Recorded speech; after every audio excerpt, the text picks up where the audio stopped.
What's up, everybody? Welcome to Spell Tap Gaming Live. I'm here with Christopher J. Gannon, Joe Vig, and Ben Howard again with you today. What's up, everybody? What's What's going on? What's up? And today we've got some Nintendo Switch next gen news, and we've got some discussions about the pros and cons of demos and early access games. I know we've all been super hyped for Baldur's Gate. We've been diving deep into the early access, putting in hours into the game, and we are so excited for that, and happy that we get to play the early access. So, yeah, let's just jump into what we've got today. I have a article from Polygon here. Michael Werder is gonna talk to us about the rumors. Nintendo's next-gen console is slowly starting to come into focus. The Switch's successor is slated for release in the second half of 2024, according to a new report from VGC, citing anonymous development sources. Some key partner studios reportedly already have development kits for the device. While details on Nintendo's next-gen hardware are scant, it will reportedly be playable as a portable device, just like the Switch, and will support cartridge-based games. The system will reportedly feature an LCD screen, not an OLED screen, which aligns with reporting from Bloomberg that Sharp is manufacturing LCD screens for a new gaming console. So yeah, we are on the cusp of a new Switch console here. Tell me why they released a new Switch as an OLED and they're not going to release a brand new Switch with brand new hardware with an OLED screen. Why? So I would say an assumption to that, it's probably got a little bit better hardware in there, and in order to keep the cost down, they probably had to ditch the OLED and go for the LCD. But for me, most of the time, right, I'm not playing my Switch on the go. I actually have it docked and I'm playing. Okay, I play my Switch a lot on the go because I travel with my Switch. It's 50-50 for me. And that's a fair thing, right? It's like there are days I love to have the option to be able to do both. But I mean, those colors on that OLED, dude, that thing. Whew. Yeah, I know. That's what I'm saying. Yeah, like, exactly. It's night and day. Like when I play on my break and I look over at my buddy and he's playing on his and I'm playing on mine and we're playing at the same brightness and I'm like, that is night and day. It looks so good. Like colors are so saturated and it looks so clean and crisp. And the LEDs too, I would think in my head would be taking up less power. So I feel like the big development thing that they had was like, okay, we got to make sure that the battery life is good on this thing. So I'm wondering, like, I don't know if that went into their thought process at all. So I usually play my Switch on the go. What I really want to see is that when it's docked, I want to play this game in at least 1080p. Yep, you know what I mean? Yeah, I agree. That's it. I think that's like the biggest thing. Yeah, because I was playing Persona yesterday, Persona 5, and like, of course, I played it on PlayStation first. And let me tell you, it kind of looks a little muddy. Like even the regular one, like, but like especially like portable, it looks like it has like a, I don't know, it just doesn't look right. And I'm like, I need to see 1080. Like that's, I don't know. And that's the thing. It's such a capped system. There's only so much they can do because it's so small and it only has so much within it. You know, it's like how when they released the Batman series on there. It's like, why? That game is that you need like a hard graphics system for that game. It's like there's so much. There's smoke. There's shadows. There's all the light. Like how are you going to do that? Oh, you're losing all that. You're losing it all, and then it pulls you out of the experience and the immersion of being fucking Batman. Yeah, I feel that. I feel that. You know? Speak. Reverend Gannon here. I mean, at this point, like, what is really like the competition up for the Switch? You know, is the it Steam Deck, right? The Steam Deck, right? Yeah, but the only thing about the Steam Deck is it has terrible battery life, right? That's like the main thing that everybody would say like, oh yeah, it's great, but like you can only play for an hour. But it depends on what you're playing, though. Yeah, but if you want to play Baldur's Gate, like 45 minutes. I mean, like I saw, like it looks like you can play it. It's very limited, and you have to like make some macros and stuff like that for the. But it looks like you can play it. But I'm guessing that would be very demanding for this.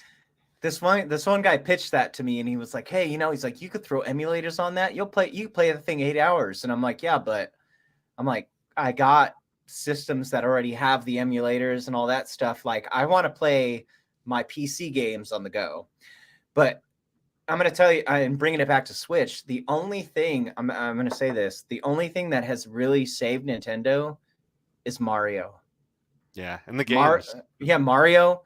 Legend of Zelda, though, like those IPs alone have completely like kept Nintendo going, because Mario is literally like probably either not the first or the second, but probably the third most recognized brand in the entire world. There's probably not a person who doesn't know his name. Mm-hmm. Yeah, Smash as well. Yeah, exactly. Yep. And those games, those Nintendo games, like Zelda, Mario, they're so polished. They run so great. They know their own hardware. That's their bread and butter. Yeah, they're made for the hardware. Yeah, they have to. It just breaks my heart when Pokemon Scarlet was just struggling so hard. But that's Game Freak. Yeah, because Game Freak doesn't know their hardware like Nintendo does. But you think that because I feel like they're almost like a second party because they're so close. They've been working together since day one. They've been pretty much exclusive to Nintendo. They are pretty much. They are. Like, other than being on a phone, right? Mm-hmm. Yeah. So you would think it'd be even then it was Niantic. Right. Yeah, but exactly. Niantic has to pay a pretty penny for that IP. Oh yeah. Like the profits they get to, they're probably kicking back at least like 40%. Absolutely. One thing that I think Nintendo still needs to address and it's a wonder that they're making us pay so much for this service, is their online. Their online is abysmal. It is absolute chore to play. God forbid you play Smash online. It's weird. But God, man, like I just don't know why they're so focused on releasing a new system when they haven't worked out some of the kinks of the Switch. Like my meme says above, Joy-Con drift. There's just so many hardware and software logistical issues still at work and still at play with the Switch. Why are they focused on releasing a new console when there's still so much they have to iron out with the Switch? Dude, it's like playing online on the Switch is like playing online with the fucking Sega Dreamcast. It's ridiculous. It's a pain in the ass. We're in 2023 and it's still like that. Booting up with the Dreamcast was actually a dream because you're like, wow, I'm on the internet. Yeah, it was a dream, but that dream was like a little choppy. Mm-hmm. But it didn't matter. Then. That's what I'm saying. Like on broadband, like that was shit. Dude, I booted up on that fucking thing with a dial-up, and I literally jumped into Phantasy Star. So I jumped into Phantasy Star with a buddy, and literally I'm moving, and my guy's going dit dit dit dit dit, and I'm like, this is the coolest thing ever, and I'm like, 10.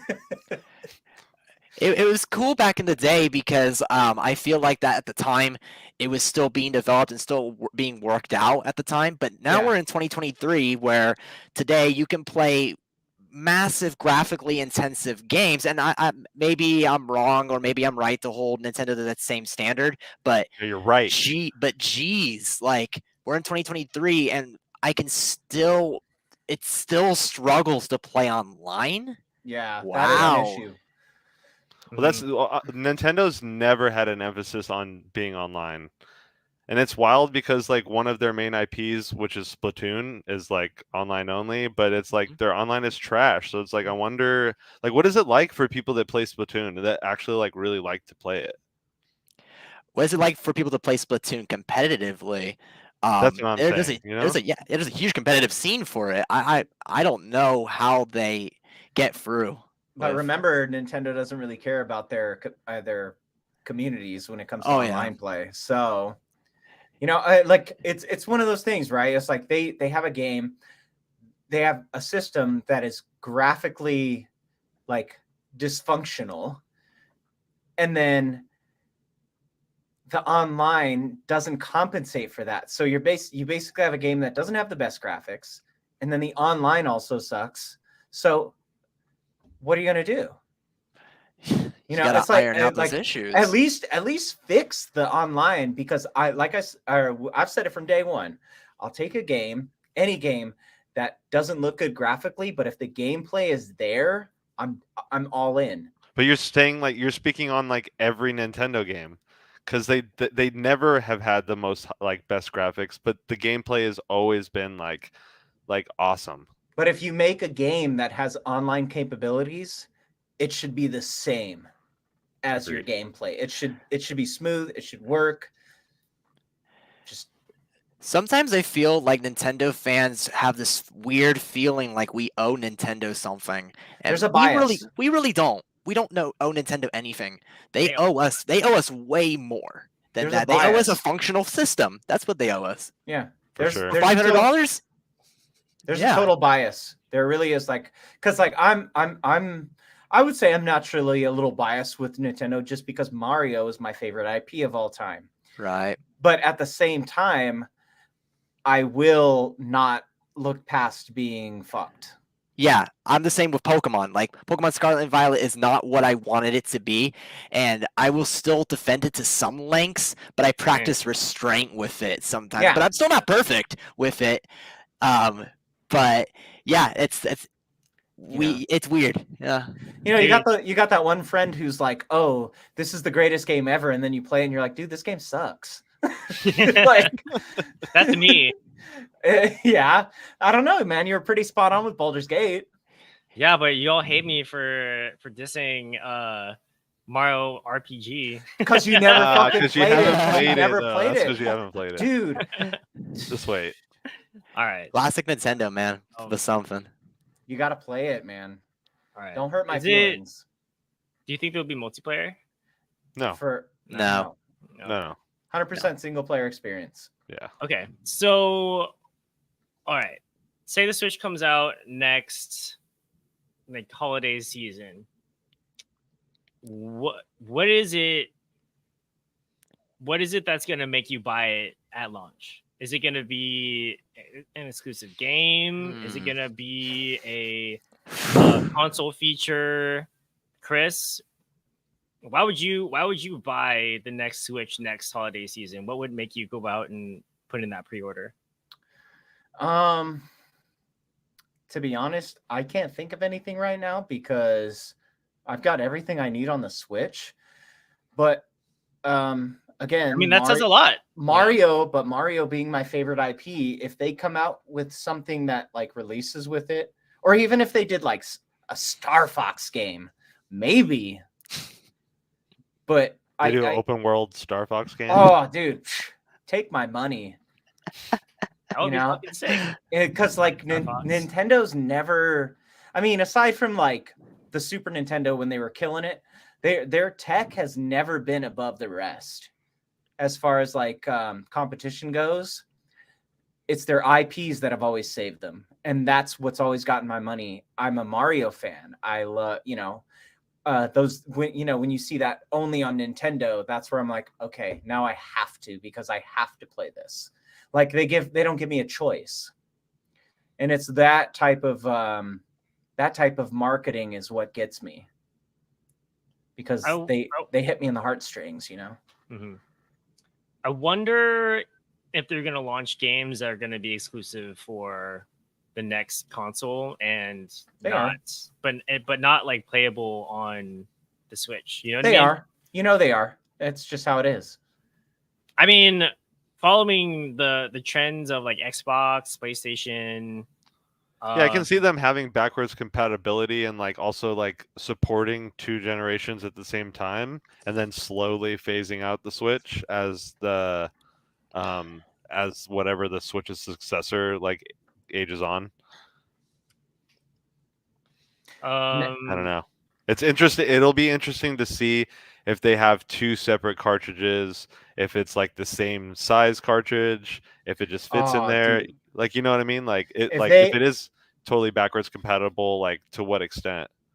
So if they do 100% backwards compatibility with your original Switch games, I'll buy it.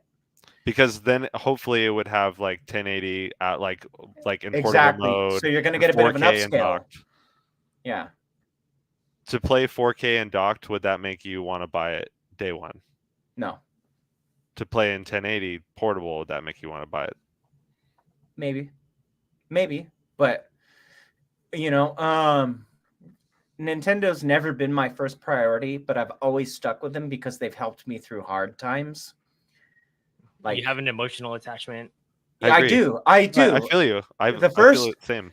Dude, the first video game I ever saw in my life and played was Yoshi's Island. That was the first game I ever saw as a child. So Nintendo has they popped my cherry. So, okay, I'm in on it. All right, Ben. I've always had a Nintendo portable. Yeah, like at all points in my life. Mm-hmm. Ben, what's gonna make you go out and get that new Switch holiday season? Well, it's going to take it's going to take something big. I think that they're going to show the Switch if they're slating it for release in 2024. I think they're going to show it at Gamescom this month. I think that's where we're going to see it. If not, I don't know when we're going to see it because they need to start marketing it yesterday. If they really want us to be convinced that this is going to be like something great. Nintendo said at one point too, it's going to be something that the fans are going to love, and I have a little bit of doubt because I don't think that sometimes they do what fans love, sometimes they don't, but it takes them a really long time to figure that out. I don't think I'll buy it at launch until like they kind of gatekeep me in a sense where the big game that I want is going to be on the Switch 2 or whatever the hell the console is going to be. Exactly. I think I'm going to continue to play my Nintendo Switch because I don't really see a reason at this point, if it's just the same console again, to buy it. But if it's something monumentous, like let's say, like I'm not saying that this is what it's going to be, but let's say like you were able to put your GameCube disc inside of the back of the Switch and play GameCube games, like that would be like monumentous. Dude. That would break the internet. Don't tease me. Oh no, I'm not saying that it's gonna be that. If it was, I would literally be at a retro game store now, just stacking. Yeah, stacking GameCube games. I'll take 20. I don't give a shit about the price. Let's go. Right. Yeah, I think that's something that fans would absolutely adore, and I think that'd break the internet. I don't think that this is gonna be that significant. I think only time will tell, though. That's why I'm really looking forward to Gamescom. See if it'll show up. Fingers crossed it does. Yeah. Games move consoles, you know. They do 100%. I mean, Nintendo's just got to iron out the problems they already have on the Switch, and that's why I find it so odd. I mean, I was kind of saying before the podcast that it's so odd that they're focusing on releasing a brand new system when they still have yet to iron out so many logistical problems on the Switch. So I really hope that this is the answer to that. So, I mean, maybe if it is, then maybe I'll get it on launch, but there's a tall mountain to climb for Nintendo. Joe, what do you think? Are you going to be picking up the Nintendo if it releases next holiday? If you do, what are some of the features you're expecting? Okay. The answer is no. I wouldn't. But if I did, I would be. I would definitely be expecting it to have, like I said, 1080 in portable mode, 4K checkerboard, and docked mode, and I would definitely want it to have backwards compatibility with 100% of Switch games. I mean, it should play all of your Switch games. You should be able to play 100%. The very first Switch game that you ever bought to the most recent Switch game that you've by default purchased. It needs to be that. They also need to update their online library as well. Like, yes, give us, dude. They literally have Game Boy on the online. Where the fuck is Gen 1 and Gen 2 of Pokemon? Are you serious right now? So yeah. Pokemon... Okay, it's the licensing issue. That's why they haven't released like most of the bangers.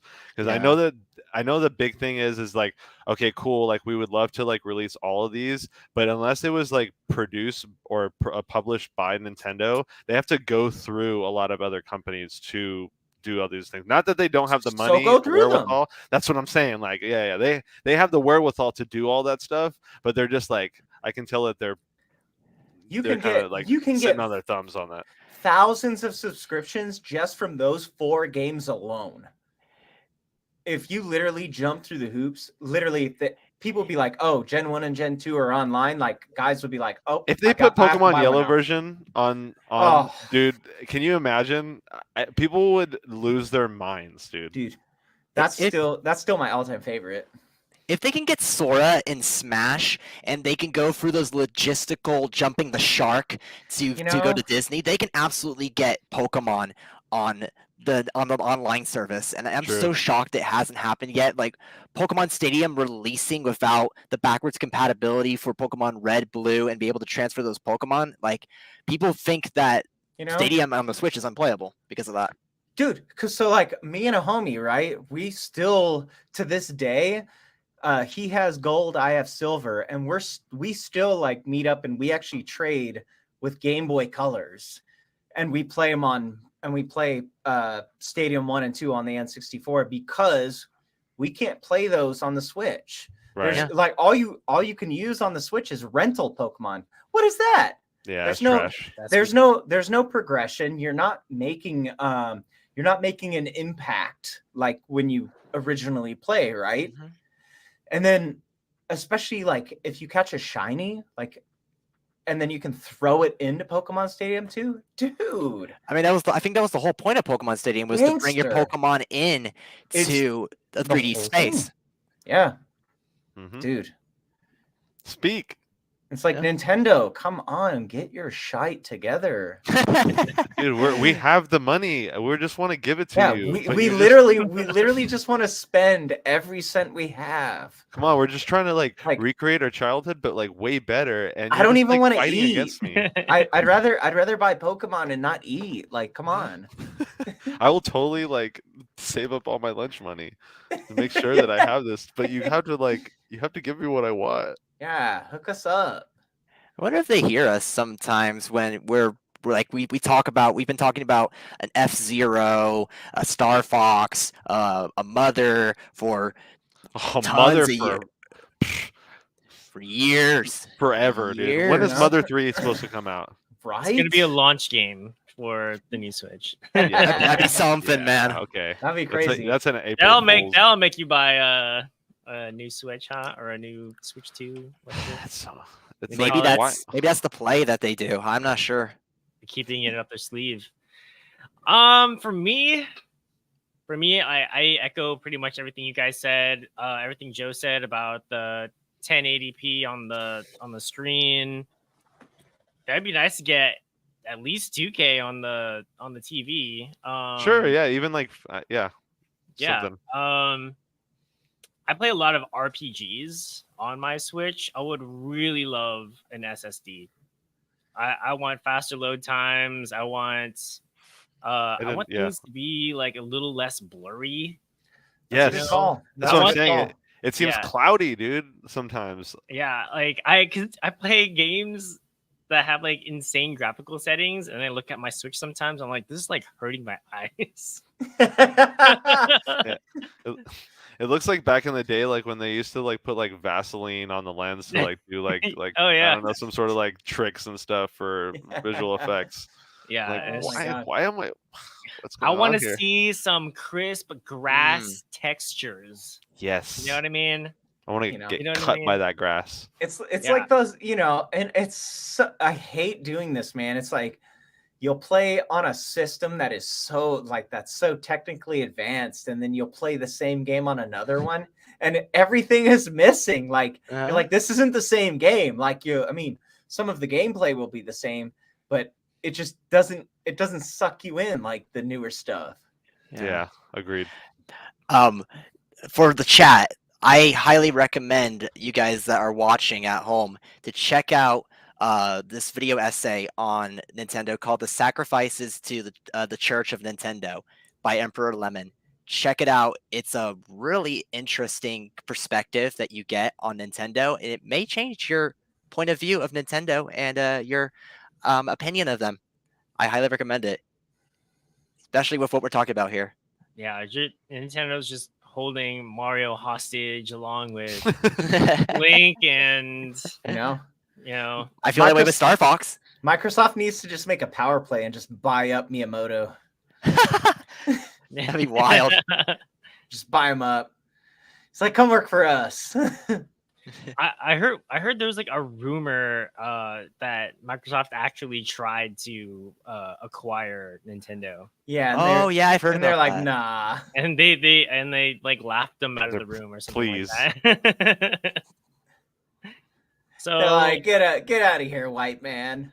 Okay, Bill Gates. Yeah. Okay, sure. So yeah, I don't know. We'll see. Like, I really need, because before the Switch was the Wii U, right? Yeah. They almost never talk about that. I never got one. Yeah, doesn't seem like there's a lot of games that rolled over or made. There was one of the ones that was a big one was Mario Maker. The original Mario Maker was on Wii U, and that was such a big like fan game that they're like, why is this game not on the Switch? Why is this game not on the Switch? Why is this game not on the... People were literally buying the Wii U just so they could play Mario Maker. And then eventually they made Mario Maker 2.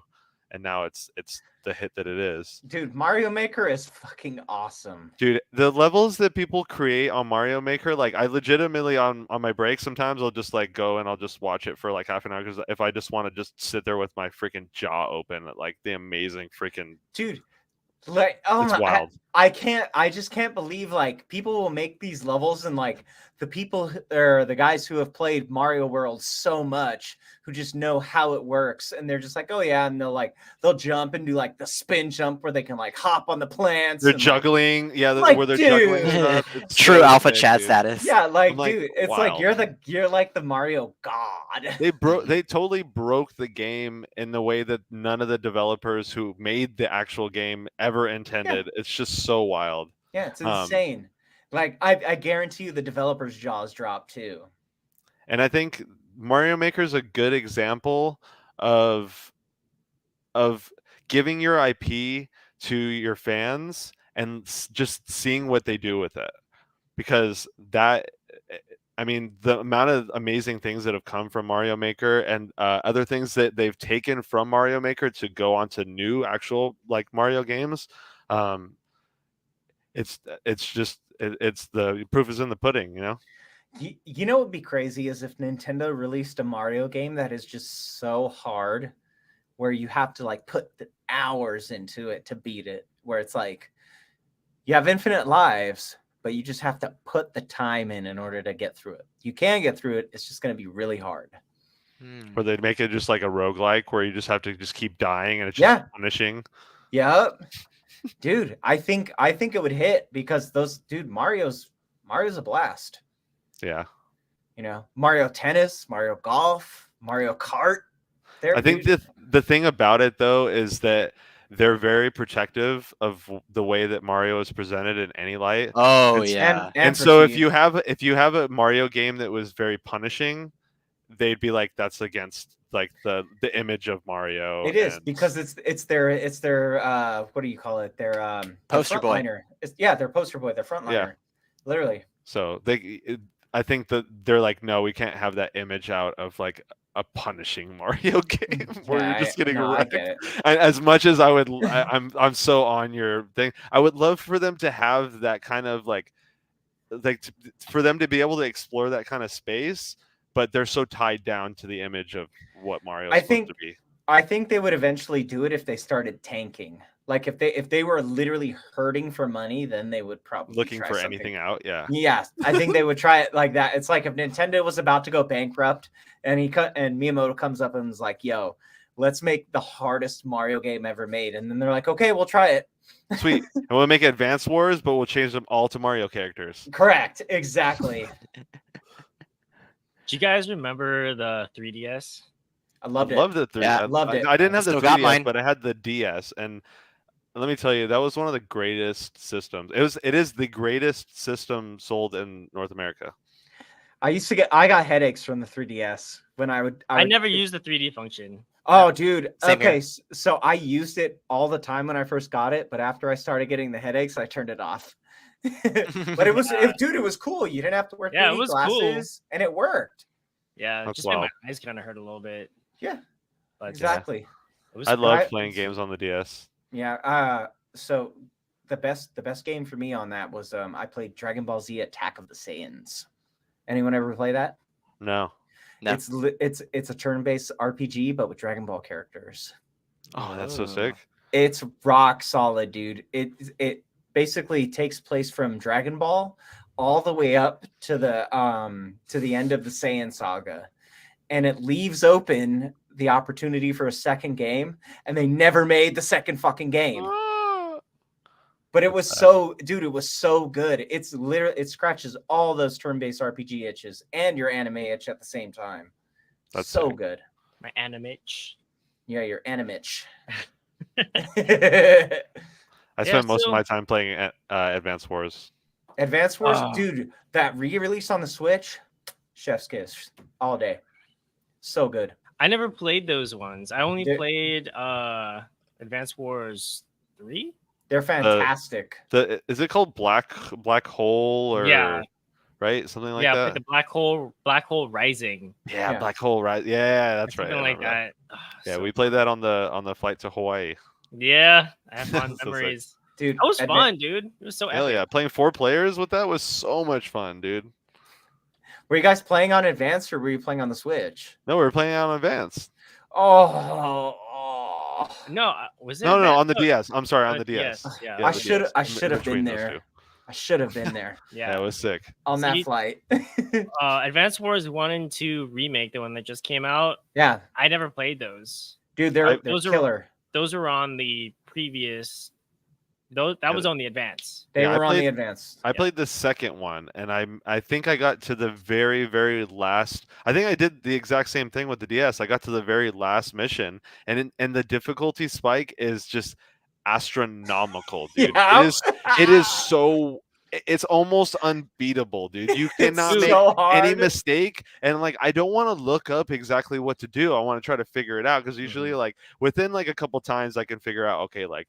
All right, like I've been messing up. This is what I need. I need to move my people over here. I need to send this guy over here. I need to yada yada yada. But like, dude, for the life of me, there's this one mission where it's like you can't see anything. It's like a small little area, and you can only go to the left or the right and up and down. And dude, you go any of those directions, and you get pwned. And I'm like, I can't figure it out. I feel like I've done everything, but obviously I haven't. But I don't know, man. Yeah.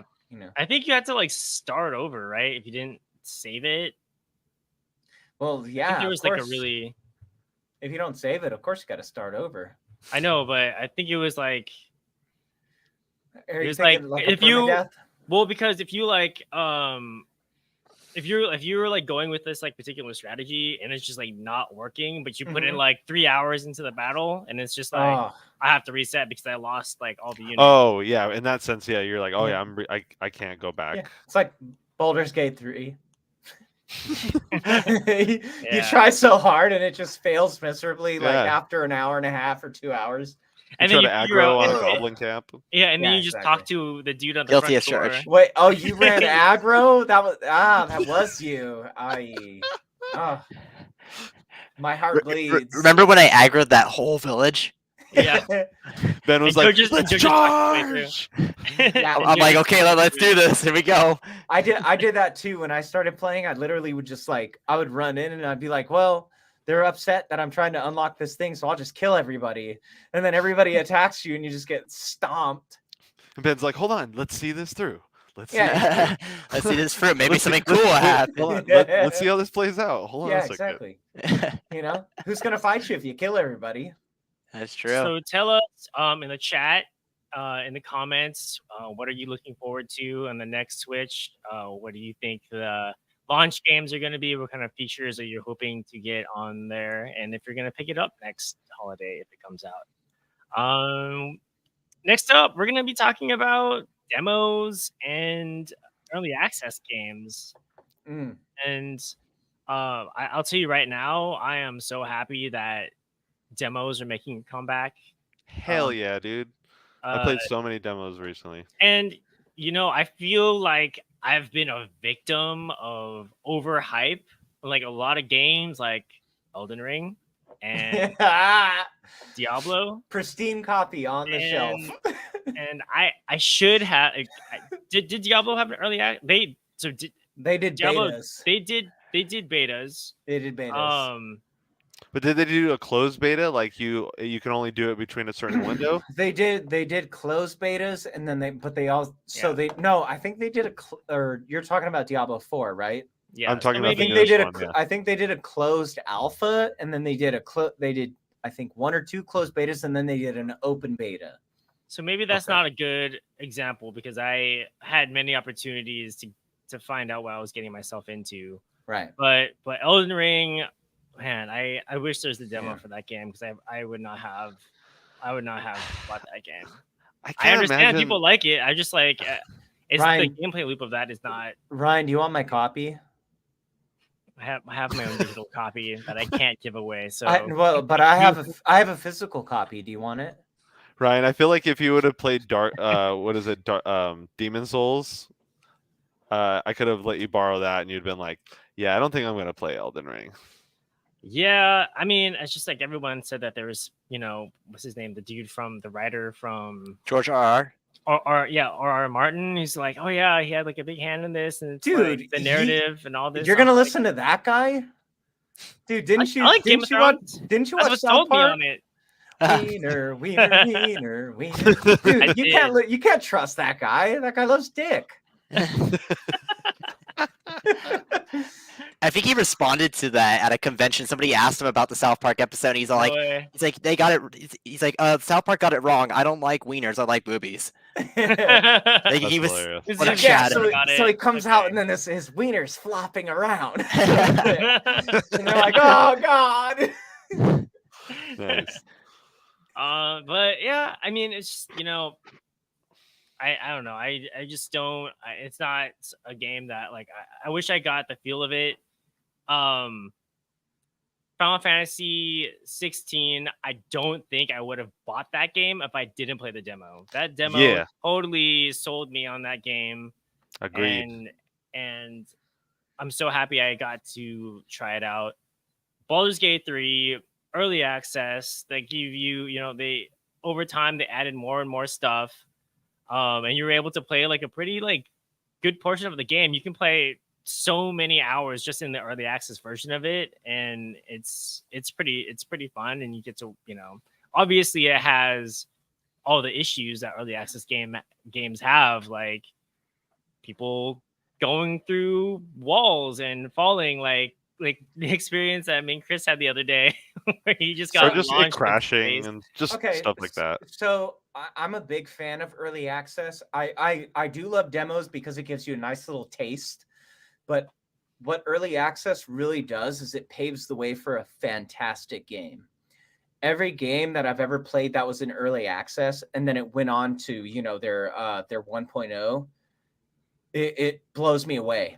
And then they're like, okay, we're not done. And once it gets to 1.0, they're like, here's the full game. We're not done here. We're going to continue on this path. But they fix all the junk that happens before 1.0. So when 1.0 comes out, nobody's complaining about falling through the world or like, all those other little issues. But now with demos, when a company releases a demo, that means they have a fully fleshed game that's ready to go.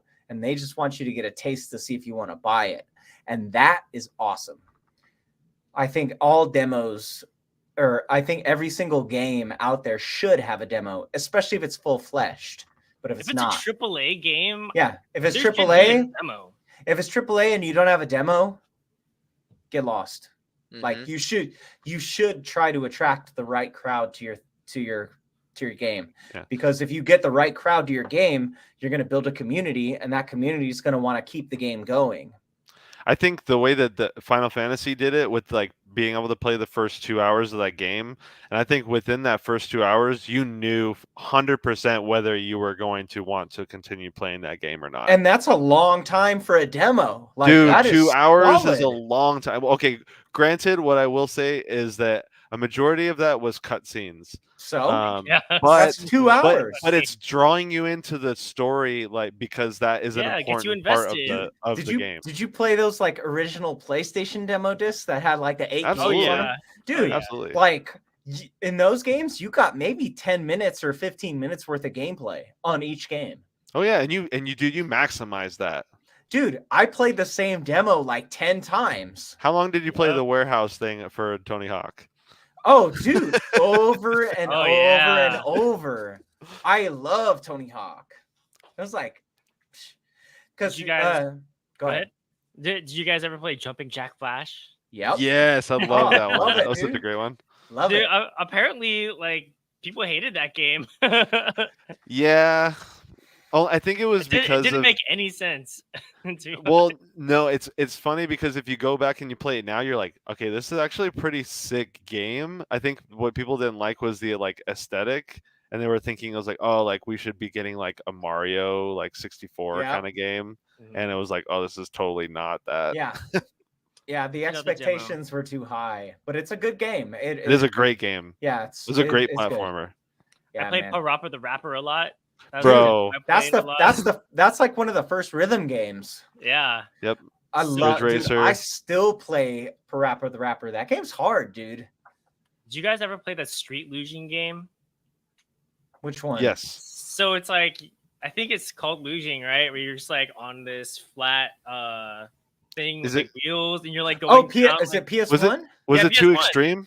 Yeah, no, I don't remember the name. It is extreme. But you can like, It's- but you can it's like extreme. punch people. Yeah, yeah. So it's Yes, it's too mode. extreme. Yeah, Yes. and then you got that. It's an ESPN game, right? Yeah, I You don't, can- I don't remember. But I played It's that like game a ESPN lot. Extreme Sports, and then they had 2 Extreme and then 3 Extreme or something like yeah. that. You got the guys on like you do like mountain bike races. You do skateboarding. Oh, yeah. The rollerblades. Like, Yeah, I dude, don't- you go into like Africa yeah. and you Yeah, go off I the little lo- jumps and you go through the goalposts. dude, I fucking love that game as a kid. Yeah, that game was awesome. I loved like the punching was just like, or the kicking where like their leg would just like go out like It's this. like, dude, it's like I playing. used to crack up, dude. Dude, it was like a serious road rash, right? hmm So you, Yeah, Road Rash was that's a great. It's comparison. just like road rash, but it's like a little more like upper crust. You know, road rash. You got all these like ragtag people going around with pipes and chains, whacking each other. the Oh, fighting wow. in Road Rash was way better though. Of course, I have Road Rash 64. Man, that Bro. was my favorite. Road Rash 3D on the PS1 was one of my favorites. I Ben, love did you your have face. any? I love the Ben, face you're making. Do you have any demos that you played over and over? Metal Gear Solid, You know, Yes, dude. and it was all in Japanese too. The whole The Pizza time. Hut disc. That was the Pizza Hut disc. Oh. It was the Pizza Hut disc. Yes, bro. And you press if you press Golly. R2, if you press the top R2, L2, and L2, L1, R2, all those things, it would flip the other side, and you got a whole extra little set of bonus games. If you didn't Whoa. know, that's a little secret. Yep. Oh my god. Wow. So, has everyone in this group played MGS1? Of course. Yeah. Okay, so the demo disc, all you got to do was when you came, you got to go up the elevator and then you got to sneak into the facility and the demo's over. Mhm. What? I played that thing at least like 30 hours. I Bro, Bro, loved I it. swam around in that Same. first little area like for at least 30 minutes. Yep. one time. Awesome. Dude, This is next gen, right? the music's great. Like, you know, like you get into the codec for the first time and he's like, "Who's your snake?" Like, and everybody, You're just like checking all the radio stations to see if like any of them do anything. yeah, exactly. Like, That's what it's about, man. And they changed a lot of stuff from the demo from the original release. I watched the whole like video of it, like I think it was voice done by David Hayter actually, and he was like saying like all the differences between like the actual release, like and stuff that like Kojima originally wanted in the game and then couldn't get into the game, and that's cool. I remember seeing like an interview with him, and they're like, he was like, yeah, he's like, I wasn't even in a booth, like we recorded all that in someone's living room. Whoa, like, so wild. Okay, and it sounds so good. Okay, you guys. I used to subscribe to like Game Informer and like all these other video game magazines because they came with like demo discs. Dude, the demo. I remember that. Oh, whoa. I had a PlayStation Underground subscription, and my god, that's how I got a lot of my demo discs for PlayStation. Dude, Underground. I think I played Underground 6. That was one of the demos I played. It had like a demo of Bloody Roar. Bloody Roar, too, dude. Oh my Bloody god, Roar was, dude. That's one of the dude. Honestly, they need a remake for real. To me, Bloody Roar is better than Tekken. So good. Like Bloody Roar is way better than Tekken. Dude. It had like better. That same kind of style as Tekken. Yeah, and you can switch into the characters, animals. Like, yeah. Oh yeah. I want to bring this game up. We have to. Bring this dude. Bloody Roar. Dude, it was so hyped too, man. Bro, it was so sick because in the demo you could actually play multiplayer. So I know, dude, we would play with the homies, and you had like actual options for like a majority of the characters. You literally got one round, then you'd have to restart the whole demo again to get another. And all you were using was 2 characters. There were 2 characters only. I thought you could use a couple of them, didn't you? I remember. It was Yugo. Was the wolf? And then, it was. So Yugo was the wolf, and then there was this other chick. There was like the jaguar, right? Yeah, exactly. Okay. Yeah, dude. This game was rock solid. Bro. Oh my god, this looks so bad. But it looked. This man's so good. Games how you remember them are different from how they look. No. There's a little bit of a frame drop here, but if you play it now, like it runs solid. It runs at 60 frames per second. It runs and back in the day, solid. like that was extra smooth, and like this had way more textures than I don't know if you were like comparing it to animation, the body slam, like Virtual Fighter or something. Dude, it was like a 3D fighting game too. Dude, it's like a Tekken on steroids. Absolutely. Whoa. Look at it. Like you can go around the whole like, oh yeah, look at that. Also comparable to the very first Soul Blade, which ended up going into Soul Calibur. Yeah. I was always ring out. What a bitch. Look at those titties, dude. Those polygons, dude. And the geometry. It's like Soul Calibur, dude. Soul Calibur, when you get a ring out, you're like, you're a bitch. Cut a diamond with those. That headbutt. Oh my god. Bro, dude. Gato and Mitsuko. Oh, dude, he's a lion. Let's go. Dude, this game is Bloody Roar 2 is my favorite. Yeah, dude. I always use the chameleon, Busuzima. Yeah. Yeah. I like the bunny chick. Dude, she's nasty. So quick. So I put Bloody Roar 2 on my PlayStation Classic. Oh, it's Alice. I think it's Alice. Yeah. Yep. But I'll literally sit down and I'll play Bloody Roar 2 for like hours. I love that game. So good. So good. Yeah, dude. Whoa. Straight flashback. I hope I'm not incriminating myself, but sometimes I would kind of like slip the disc at the like bookstore out of the magazines.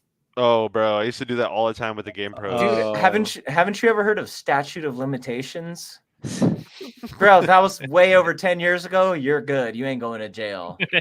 It was so weird how they distributed demos back in the day. Right? Hearing Pizza Hut, You're magazines. lucky. Oh, it was weird. So, or you just got it from your friend, and by the time you got it, it was like completely scratched. It barely played.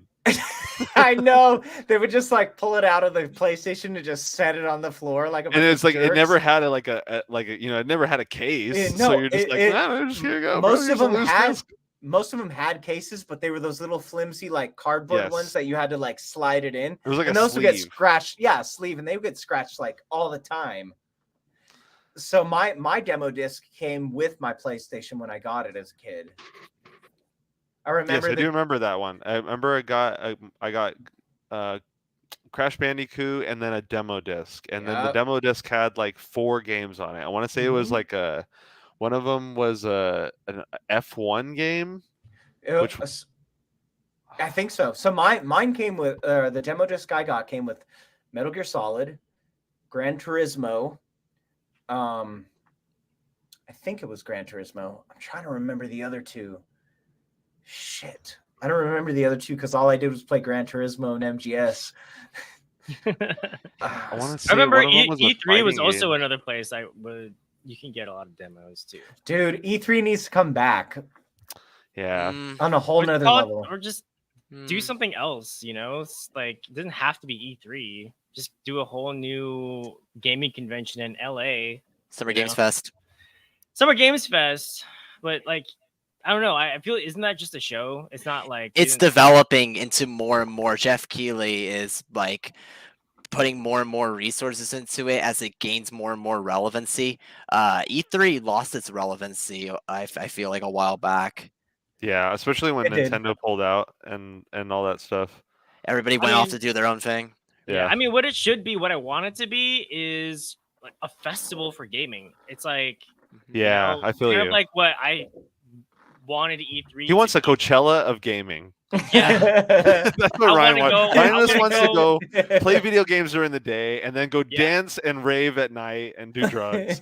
And why can't we just do that? I'm not gonna lie, dude. I would join in. The industry needs this. The industry needs this. Ryan needs this. Jeff Keighley, move over. I'm gonna make a deal with. Man, I remember seeing Jeff Keighley on G4 like back in the day when he was small time. What was that show he was on? He did that show that talked about like the history of of certain games and everything, and all I remember was him talking about like the Atari porn games. You ever seen those games? No. So Atari back in the day, they came out with these. The company was called Mystic, and they came out with these porn games, and one of them is called Custer's Revenge. And all you're really doing is you're literally a naked General Custer. You have the hat, you have a scarf, and then you have your dick that's just super hard. And you have to dodge these arrows, and you have to get past the arrows. And then there's this Native American girl on a cactus, and then you just get up and you start banging her, and that's how your points start going up. What in the world? I'm not even kidding. Look this up, dude. It's called Custer's Revenge, and there's a bunch of other Atari games that are like that. They were all like porn games. Wrong on so many levels.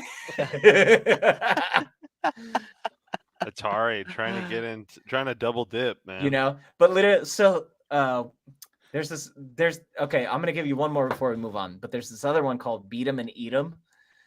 And so there's a guy on a roof, and so with the Atari controller, you're controlling 2 naked girls who are at the bottom, and they're sitting there with their mouths open, like, and then the guy on top is literally jerking off and moving around, and his jizz starts falling, and you're literally trying to catch the jizz in your mouth with the 2 girls. You know what's wild is in my head I can see the jizz sprite coming down. Your kids are watching.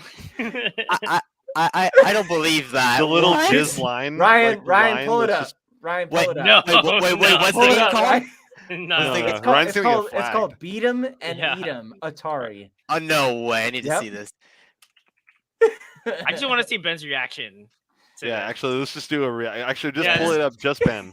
This is just a reaction. It's not safe for. Oh, really? Wait. Oh my. it makes all the old Atari noises. Atari 2600. Beat 'em and eat 'em. Baby. 2600. Oh my God! Look at the jizz pixels. That's what I said. The lines. I can see them in my head. I didn't even need to see the game. Wow. I already knew exactly what this game looked like. How did you get your hands on this game, Chris? I didn't, man, dude. Stop lying. I never had an Atari. I just stop lying. I just researched everything, dude. I love this sticky. stuff. Why is your Atari so sticky? Yeah, you just can't get it because it's So the like thing- deep in the but the- back where he so- like keeps all of his other deep shit. So did any of you guys ever buy games at Toys R Us back in the day? Oh, love it. Yeah, all So the time. so do you remember like when they were selling Sega and Super Nintendo, you actually had to go and you had to pull the slip from the game you wanted. Mhm. You'd pay for it and then you'd take it to the window and they would bring the game out for you. Right. Now, they never sold these games like these Atari porno games Could you on the imagine? shelf. You actually had to ask. Wait, they sold them. They sold them at Toys R Us. I don't think they sold them at Toys R Us, What? but anywhere and most places where they sold games, you'd have to go to the at the registry. You'd have to ask for these games. The walk of shame. Yeah, and then they would bring them out to you, and they were in these like leather cases. Mm. They were all made by this company called Mystique. I'm going down a rabbit hole here, man. Mystique? Use a paddle controller? What the hell does that mean? What's a paddle controller? They had motion controls back then. Paddle you know control. what I mean? Beat 'em and Eat 'em is an adult electronic game where the objective of the game is to eat him every time he beats him. The city would explode every time you failed. What? Is there a speed run of this? Simple games for simple people. So you have to you gotta eat them or you're gonna lose it. Simple games for a simpler time. Awesome games done quick. Speed run and beat 'em and eat 'em. Video games are amazing, guys. I don't know. Anyway, it's like old Kanye, new Kanye. I miss old Kanye Atari. I had no idea there was a dark side to Atari games. Well, this is before all of like the censorships and all that shit. Yeah, it's art. Yeah, totally. Yeah, you can't censor art, bro. It's called hentai. Come on, art. Come on, ESRB. It's the reason why Titanic was able to be PG-13. It's art. Titties are art. So is Bush. Art. Agreed. So is Bush. Anyway, back to demos and early access games. We went down a rabbit hole. I think that there needs to be demos for AAA games for sure. Yes. Early access games now are starting to become a thing, especially on Steam. And people and developers are starting to see that, like, instead of releasing a game ridiculously early with a bunch of bugs and people getting pissed off and getting low ratings, that maybe they should just do early access, let people play the game, find all the bugs. I don't see too many cons to that. What about you guys? Do you guys think that there's any like drawback to people playing early? I think early access belongs to indie and like somewhat smaller developers, so that way you fund the project and you're investing into kind of a sense of like a glorified Kickstarter in a sense, because you don't have as much resources as a AAA. But a AAA, I feel like it's like if you're going to want people to pre-order your game, you're going to have to sell them on the game. Like Call of Duty for years now, like tells you to pre-order to get access to a open beta. You have to buy the game in order to demo the game. Yeah, that is a very slippery and very slimy loophole that they do. Yeah, that is a pretty big negative. Yeah. So I feel like every AAA should have a demo, especially if you want to sell their game. I'd like to make a point onto what Ben said about like indie developers that do early access and early demos to which like the game isn't finished and it can be worked on still. I've played a lot of demos from indie games. One in particular is Anno Mutation M, and they did a early demo on Steam, which they allowed people to send in like screenshots, and they had like little like links where they could send it into the Discord. And if you were having issues or if you noticed like things that you thought that could make the game better, they legitimately would like message you back and like be like, I had a full conversation with several developers several times when I sent in like screenshots of things that I noticed, or like typo, even simple things as typos, because it was a Chinese developer. So it's like a lot of the things like just like they might not have like seen, or they also might not have that many testers. So it's like basically, giving the game away for free, allowing people to try it out, you're allowing people to test it for free. It's free marketing. I don't see the downsides for a company setting out a demo. Yeah, it's just it's so helpful, and I noticed that when the game came out, I mean, obviously the game was going to be more fleshed out, but the game did seem like they took in a lot of the considerations from fans that had been playing the demo. Yeah, but you also have to think too, right? It's like there could be something that their testers miss and Absolutely, the community finds. So, and it could be a game-breaking bug. But release a good demo. Don't just, because I played Eternites and I was so turned off by that game, by the demo, and I'm kind of disappointed. You were turned off? I was looking forward to that game, and I played the demo. I was like, wow, this is rough. So beforehand, were you like rubbing your nipples and stuff? Yeah, he softened up real quick. I was blasted. He couldn't beat him, so they couldn't eat him. That game was supposed to do the opposite. And then the town proceeded to blow up. And the town blew up. And I was like, this game is, I don't know. They need some work. They need some work. But so yeah, that's what happened in Los Angeles in 1999. Damn. Exactly. Yeah, but just make sure, like, people are getting like a good flow of the game. I do understand what you're saying, because I was a day one early access for DayZ back in the day. Oh, yeah, that's a rabbit hole. Dude, so literally, like, I was early access too. Day one for DayZ, you jump into a server, everything's looted, so you just walk around and die. Or like you'd be lucky to find something. It's like Dark Knight. It's like you either die a hero or you live long enough to see yourself become the villain. That's literally DayZ. There was a thing too in early access DayZ where everyone went to Northwest Airfield, and in Northwest Airfield, the loot spawns were glitched, so there was like hundreds of backpacks like littering the base and stuff like that, and that's the only way you get loot. Yep. And you would basically play Hunger Games for loot with the early access DayZ. God, it was rough early access. That sounds like fun. It's changed though. No, it's gotten way better. They actually have, server wipes. It's a lot more like Rust now. If you've ever played Rust, like as far as like raids and having a base goes, like you can actually have your own spot on a server. But back in the day, dude, it was one life. You die, like you're starting over, and you don't have shit. You're not building a base or nothing. Yeah, you'd have to log in, do your thing, and log out without dying. Dang. Yeah. Well, then I'm grateful for this like sick early access. Granted, okay, we did have to pay for it. I don't want to be like, yeah, we did have to pay for early access. Yeah, but we're getting all that DLC for it. You are getting like gifted the expansion or the deluxe DLC for a bit. Like, hey, like thanks for trying out the game and entrusting us your time and your money. Totally here's worth a it. Thank you. Here's an extra. That is not needed, but it's totally I love it. Totally worth that. It's like a Kickstarter.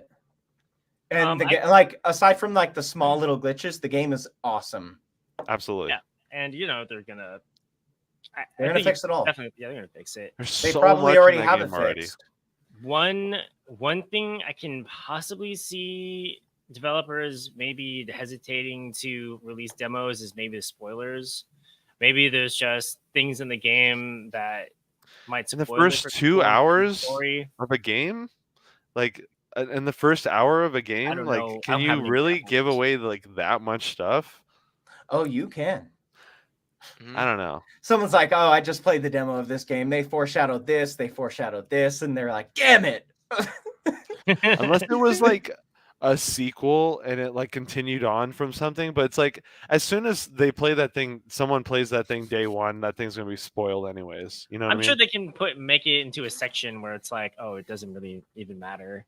A build of the game where it's just like, where you're just getting the mechanics of the game and the storyline is not necessarily a point. Yeah. I think another fear that developers have sometimes is demos getting data mined. Yeah, it happens pretty often. That's a thing for sure. In what way? Like the files get dumped and basically you discover stuff that's later on in the game that's locked behind the demo version. Source code. Yeah. Yeah. No. Okay, I understand that now. They find things that were supposed to be in the game that were left out, and people get upset. they're like, wait, what? Like, why was this thing like left out? Or they find out like also too Idiots! like placeholders in the game for certain things. Like, it's interesting. Mm-hmm. Yep. There's a lot of stuff. Do you guys have any closing comments on demos and early access games? I love them. Yes, love them. More of them. Yeah, absolutely. More, please. Me want demos and early access now. As a content creator, demos and early access are great. Yeah, they're because huge. It gives, huge. Because it lets me experience the game, so I can, have something to talk about when people are curious about it. People don't have the time to play the demo, or they just are not capable of it, but they want to know what it's like and they're interested in it, and they, it gives us something to talk about. So yeah, dude, it's like before the internet back in the day when someone's like, hey, have you played this game? And you're like, yeah, it's good. like you would know on a kid's face when they played it. They're like, yeah. Yeah. So let us know in the comments what demos that you wish you played, or demos that you wish existed so you didn't get victimized by a game that you paid $70 for. Ryan's been hurt. Elden Ring. So many times. Elden Ring. I'm not going to name any names. Ryan has been hurt. Dang, dude. There's people who like to sit there and just add numbers all day to their characters and die over and over and over again and get their loot dropped, and that's fun for them. Good for you. Fun is subjective. But I think that's about wraps up. I know that we have been kind of all over the place with the schedule lately, so thank you for bearing with us on that. Hopefully starting to settle down soon. Thanks everyone, Chris, Ben, Joe, for hopping on today with us. It's always a pleasure. Please like and subscribe to the channel if you want to stay tuned for more Spell Tap Gaming stuff. We will be streaming more Baldur's Gate because that's coming out this week. So make sure you're looking forward to that. We'll be there. We'll be campaigning, rolling the dice, and maybe some other surprises too. So thank you again. Eating them. Rolling dice and smoking. That's gonna be a thing that we're gonna bring into Baldur's Gate. All right, thanks guys. Have a good one. Peace. Peace out.